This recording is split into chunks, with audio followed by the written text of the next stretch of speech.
Hey, my brand new book. I'm in Nashville, Tennessee. First of all, Michael Brumfield. My ninth book. Please check it out. Tell everybody about it. Smoking Gun Evidence at the top. It says Marty Stewart Art UFO Finders Live. Prove flying saucers exist, and that's what I set out to do. And that's the reason I'm holding this book up in front of you, because on the back cover we did find flying saucers. There's a shot that was taken right over Nashville, Tennessee by my son's brother-in-law 6 years ago, 2013. And the captions clearly say saucers outrun jets. So you see that craft has a device on the front of it there that seems to be blowing hot air, really hot air. And it's got a contrail going back that way. So with that said, I'm going to put it down and explain. This is my new book. So I'm getting ready to do book signings here in Nashville, Tennessee. I'm worn out. I wanted to shoot this in front of the television stations today because I went to the television stations and pitched them to some anchors that had done stories on my art over the last 30 years. Very close to it, 27, 28. So I know a lot of them, like Bob Mueller. So if you're watching this, Bob, please check out my book, look at my footage, and consider my theory and the ability to keep and continue finding flying saucers everywhere, every day. And I say that this book epitomizes that I can't convince my family, I can't convince anybody around with my photographs and my footage of flying saucers with my show, UFO Finders Live. This is the side of my truck here. I've got to do the camera, so you can see my little truck there is like a rolling billboard in Nashville.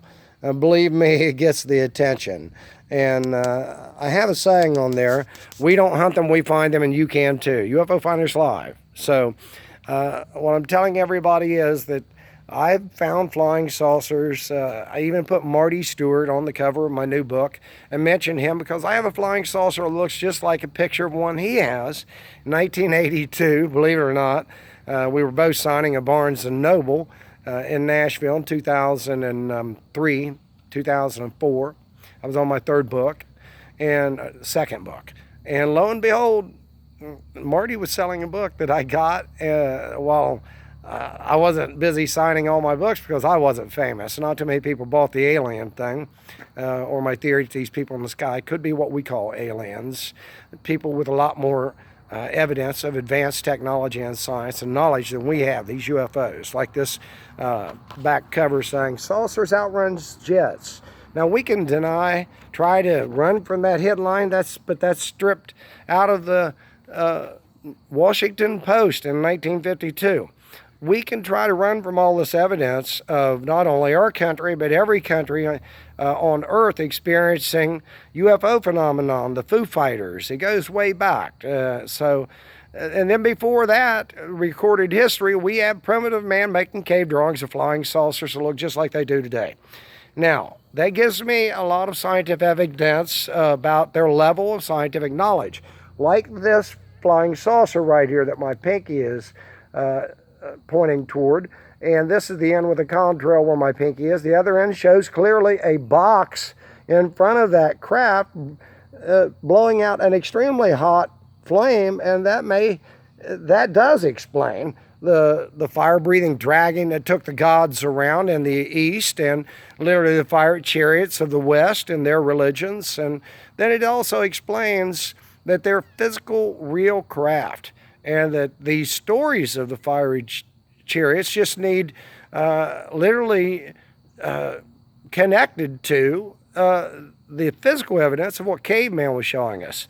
So, and that would make us accept the physical evidence of a craft instead of a fiery chariot, which are words. And it's their inability to describe what was bringing people in the clouds and why they left in the clouds, which is obviously hide from us, stay from us. And so literally, Marty, Bob Mueller, Lisa Patton, Marty Stewart, everybody, I have no agenda but to help find cures for like the coronavirus, to help humans to realize every day we're lucky to exist, not only because of viruses we don't have cures for, people, but we have asteroids coming at us. Every night, look up and see falling stars. Those are asteroids, meteors, and they're meteorites when they hit the ground. Now, if a big enough meteor hits the ground, the only people who will live will be those people in the sky. Now, and those are scientists pursuing artificial immortality, cure for coronavirus, things of that nature. So they're scientists, for God's sakes.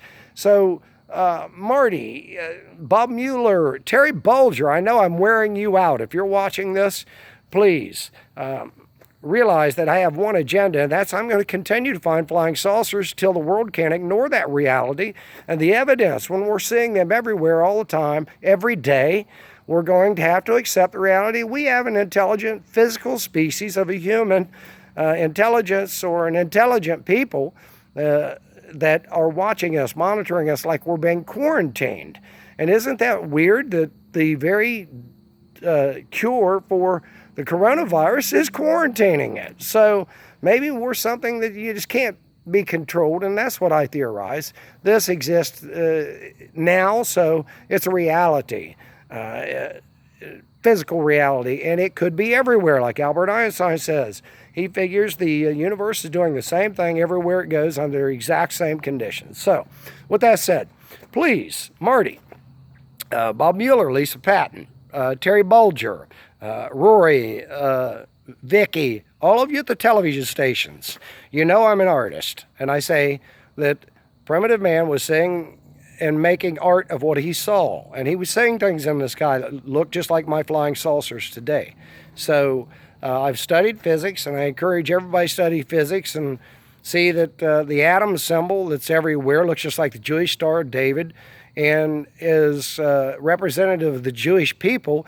And ironically, Albert Einstein was a Jew. So he showed us that the atom couldn't be created nor destroyed. He gave us the law of energy.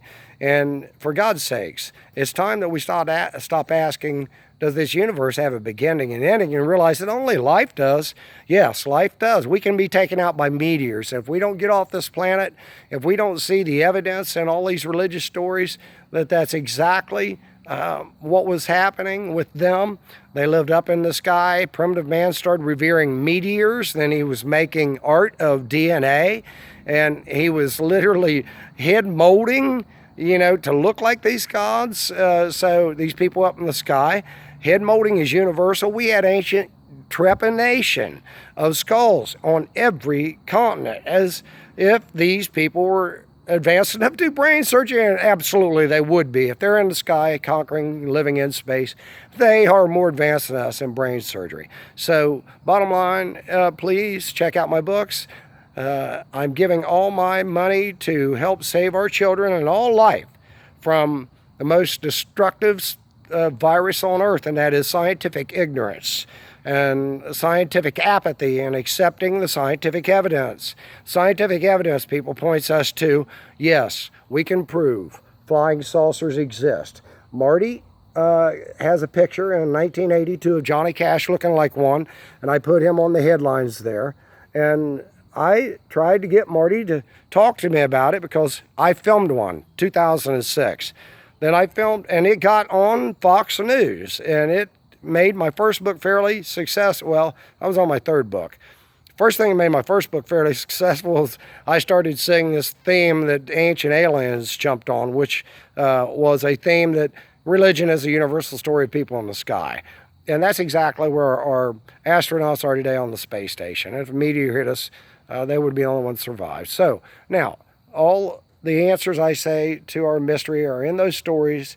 It's very simple, and this mystery is just about what these people look like. And finally, we're going to have to accept the evidence all over the earth. It doesn't matter if they all look the same and they're ugly, and that's a clue. Yes, that's what the ancient art represents to me, and I'm an artist. And clearly, it's going to torture me because I'm not bald, I'm not wearing a tonic, and I'm vain. I care about looking good. Okay, sexually. For that reason, I want a beautiful, attractive mate. And that's the way it is. So I'm addicted. Hello, my name is Mike Brumfield, and I'm a beauty addict. I think we all could be. So please take my survey question, possibly the world's dumbest question. You want to be ugly? It goes directly to the root of what these gods may look like, and we're not going to like it. So that's also a universal commonality among religions. It's going to torture us. Most of us are not going to want to go to heaven. That's the reason we have songs. Everybody wants to go to heaven, but not right now. Anyway, peace, love, and harmony. Got to cut this short and sweet. Please buy my book. I'm sorry, Marty. I love you, man. Just give me a chance. Talk to me like a decent human with respect. The same, to all of you out there. None of you have treated me bad except a few. Marty, I felt offended. Seth Shostak, director of SETI, you offended me. I'm not one bit, upset about it. I'm not one bit revengeful about it or vindictive about it. Anyway, I don't want to keep mumbling. Love y'all. Peace, love, and harmony. Help me, help us all. I'm giving all my money to science. And check out my new song, What If Money Could Save Us All? Yeah, what if money could keep us from the fall? Yeah. YouTube, Michael Brumfield. Buy my books. I'm giving all my money to save our kids. Peace out.